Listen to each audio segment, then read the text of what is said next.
Azali Assoumani, 33 209, soit 62,97%. L'annonce était attendue et elle ne surprend personne.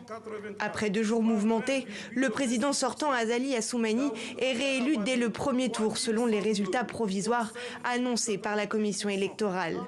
Azali Assoumani remplit ainsi pour un 3e mandat consécutif à la tête de l'archipel.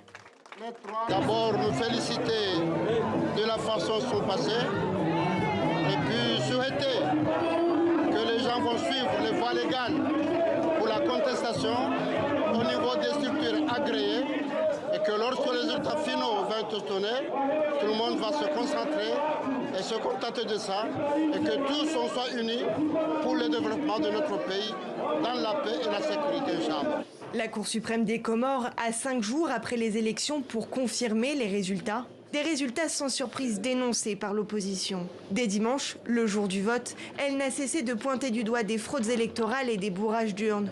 Ce mardi soir, les leaders de l'opposition étaient injoignables, mais avant même l'annonce des résultats, ils ont réitéré leurs accusations dans ce communiqué. À la suite du premier tour de l'élection présidentielle du 14 janvier qui a eu lieu en Union des Comores, ce sont les candidats de l'opposition qui sont arrivés en tête sur les suffrages exprimés, malgré le bourrage des urnes, les fraudes et les intimidations de la part du régime en place.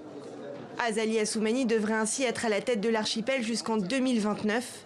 Depuis l'année dernière, il assure également la présidence tournante de l'Union africaine.